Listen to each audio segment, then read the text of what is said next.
नमस्कार. या संमेलनाची निमंत्रण पत्रिका आणि हा विषय 2-3 आठवड्यांपूर्वी माझ्यापर्यंत आला, तेव्हा माझ्याकडून एक चूक झाली. मनोरंजन या शब्दाऐवजी मी नमोरंजन असा शब्द वाचला.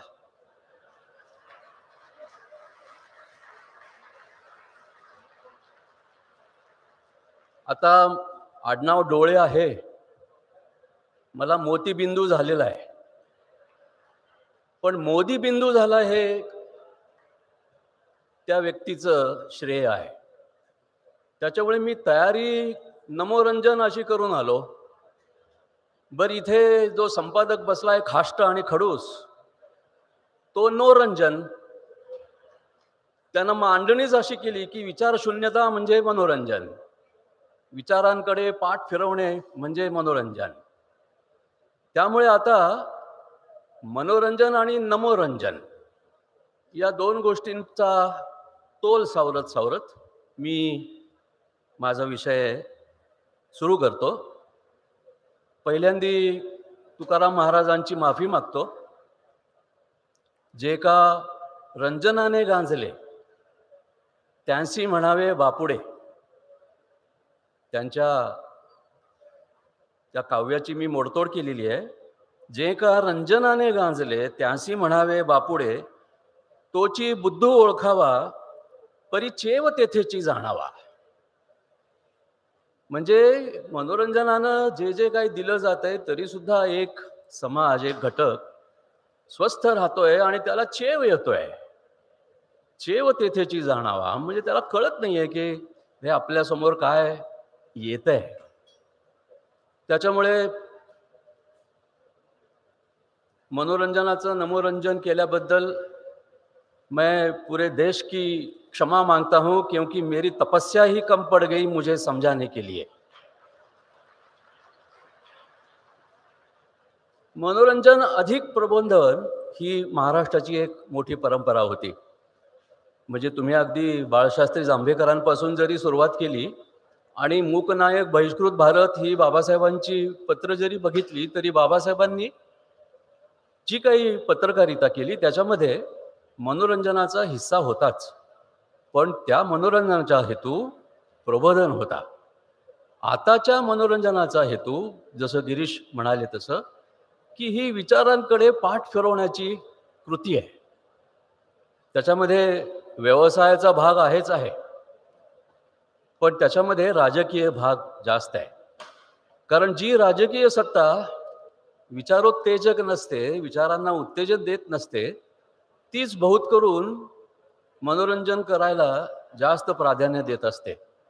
किंवा मनोरंजन करणाऱ्यांना ती आपल्या अंकित करायला बघत असते. हिटलरनी तेच केलं, मुसोलिनीनी तेच केलं आणि आत्ता गेल्या वर्षीपर्यंत डोनाल्ड ट्रम्प यांनी सुद्धा केलं. आता गंमत अशी आहे की खुद्द राजकीय नेताच मनोरंजनाचं साधन बनला. डोनाल्ड ट्रम्प अध्यक्ष झाल्याबरोबर New York times, Washington post, Los Angeles times या दैनिकांचे खप प्रचंड वाढले. कारण तोवर अर्थसंकटामुळे आणि नव्या डिजिटल माध्यमांमुळे अमेरिकन वृत्तपत्रांची खूप घुसमट होत होती. पण ट्रम्प आले आणि मनोरंजनाचा सगळा नूरच बदलला. खप वाढले. सॅटरडे नाईट लाईव्हमध्ये अलेक बाळविन नावाचा एक हॉलिवूडचा नट आहे. तो जवळपास रोज शनिवारपर्यंत डोनाल्ड ट्रम्प यांची टिंगल करू लागला. म्हणजे राजकीय नेते मनोरंजनाचं साधन बनतात हे भारत सोडून बाकीच्या जगानं सिद्ध केलेलं आहे. भारतामध्ये मात्र ते सिद्ध करता येत नाही. याचं कारण असं की विचारशक्तीला उपद्रव शक्ती मानलं जात आहे. लोकशाहीमध्ये उपद्रव हवा असतो. त्याच्यात फरक असा की जसं बॅड कोलेस्टेरॉल आणि गुड कोलेस्टेरॉल असतं, तसा चांगला उपद्रव आणि वाईट उपद्रव हे लोकशाहीमध्ये आवश्यक असतात. विरोधी पक्ष, वर्तमानपत्र, टीकाकार, विचारवंत, कलावंत हे राजसत्तेला उपद्रव देण्यासाठीच जन्मतात.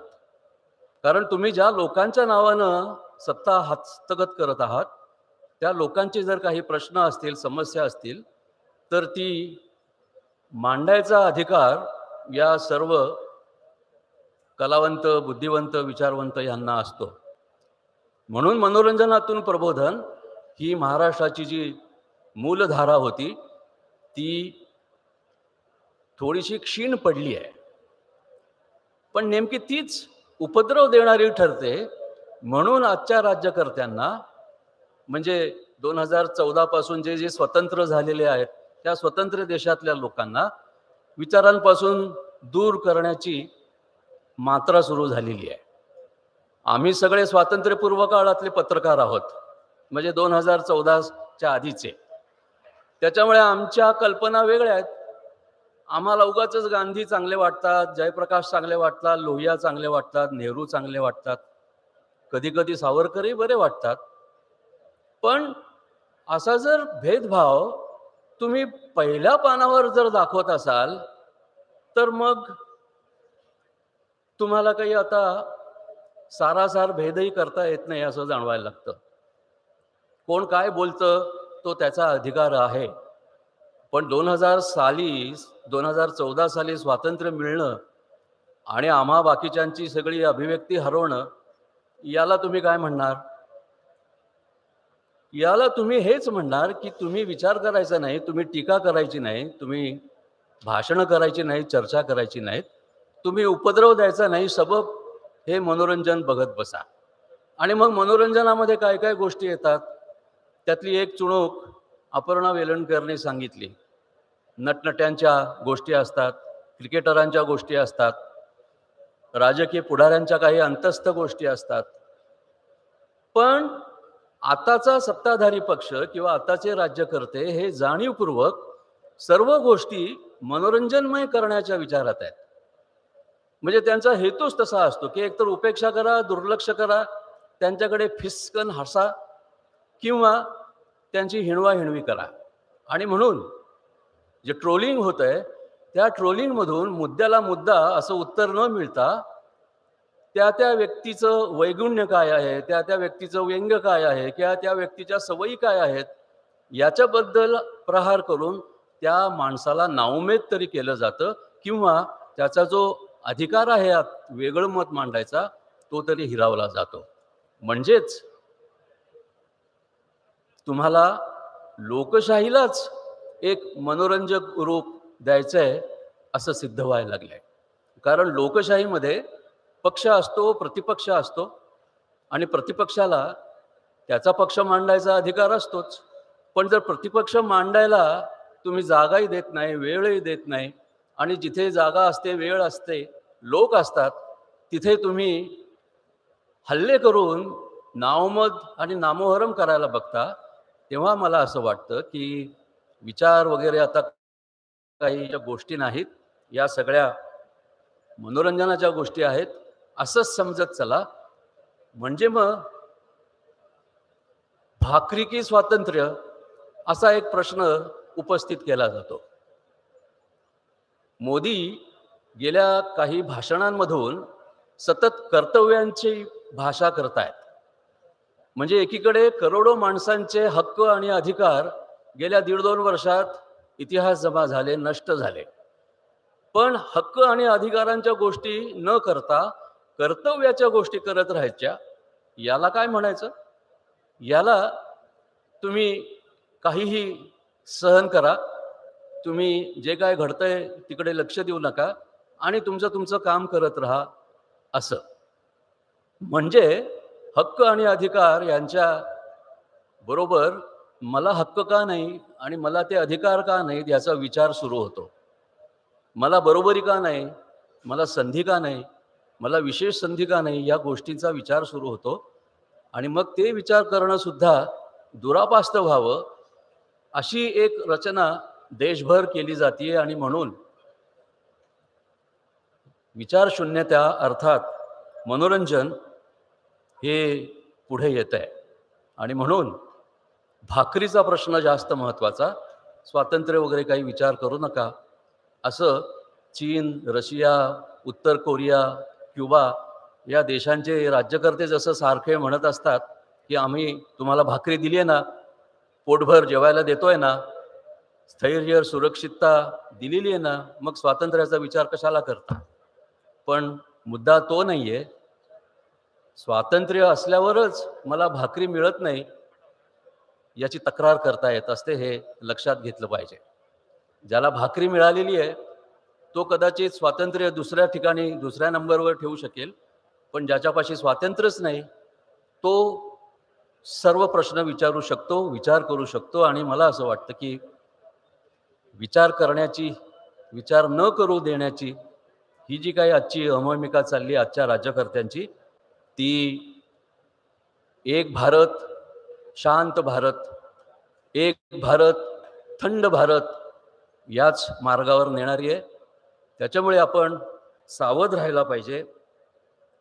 गंमत अशी आहे की या परिसंवादाचं जे शीर्षक दिलंय ते शीर्षक पत्रकारिता आणि माध्यमं त्याचा धर्म विसरली आहेत हेच सांगणार आहे. पत्रकारितेचा धर्म काय असतो? साधा आहे अगदी. सत्य सांगणं किंवा सत्याकडे जाणारा मार्ग सांगणं. जर्नलिझममधला जो इझम आहे तो इझम काय कॅपिटलिझम, सोशलिझम, कम्युनिझम या इझम सारखा नाही आहे. तो इझम म्हणजे सत्याकडे जाणारी एक वाट, असा प्रकारचा इझम आहे. म्हणून जर्नलिझमला इझम जोडलेला आहे. नाहीतर मग जर्नलोमेट्री, जर्नलॉजी, जर्नलिटिक्स अशी शास्त्रीय नावं त्याला पडली असती. पण इझम ही एक अशी चौकट असते जी प्रत्येक विचारी माणसाला किंवा प्रत्येक सामान्य माणसाला असा विचार देत असते की हे स्वीकारल्यानंतर तुला सत्य सापडेल किंवा सत्याकडे जाण्याचा मार्ग सापडेल. म्हणून मला असं म्हणायचं आहे की आजची पत्रकारिता सत्य सांगायचा धर्म विसरली आहे. सत्य नागवं असतं खरं आहे, सत्याकडे बघून हसता येत नाही. नागड्या माणसाकडे बघून हसू येतं, पण सत्याकडे बघून हसू येत नाही. उलट लाज वाटायला लागते माणूस म्हणून की इतकं सगळं घोर वास्तव, महागाई, चलनवाढ, दारिद्र्य, बेकारी, विषमता, सामाजिक अन्याय, जातीयता या सगळ्या गोष्टी वाढत असताना त्याच्याबद्दल विचार न करता केवळ मनोरंजन मनोरंजन मनोरंजन करत राहणं आणि ठेवणं, याचा अर्थ माध्यमांवर तुम्ही असा काही एक अंमल बसू पाहताय की जो अंमल त्या माध्यमांना सुद्धा फार त्रासदायक ठरणार आहे. कारण माध्यमांना जेव्हा कळेल की सत्य हेच सांगायला पाहिजे, स्वातंत्र्य काय असतं हेच सांगायला पाहिजे, जर जाहिरातरूपी भाकरी मिळत असेल तर मग त्या स्वातंत्र्याची विचार करण्याची तुमची काही कुवत नाही, विचार करण्याची प्राज्ञा आता तुम्हाला नाही, असं सत्ताधारी सांगू शकतात. म्हणून मला असं वाटतं की मनोरंजन काही वेळ बरं असतं, पण मनोरंजनाबरोबर प्रबोधन आणि ती राजकीय जागृती, सामाजिक जागृती हा सुद्धा महाराष्ट्राचा एक बाणा होता. आणि तशी बाणेदार पत्रकारिता महाराष्ट्रानं या देशासमोर ठेवलेली आहे. तिची याद जर 2024 पर्यंत सर्व देशातल्या माध्यमांनी आणि पत्रकारितेनं ठेवली तर मला असं वाटतं की 2024 नंतर आपला देश जरा चांगल्या परिस्थितीत येईल. धन्यवाद.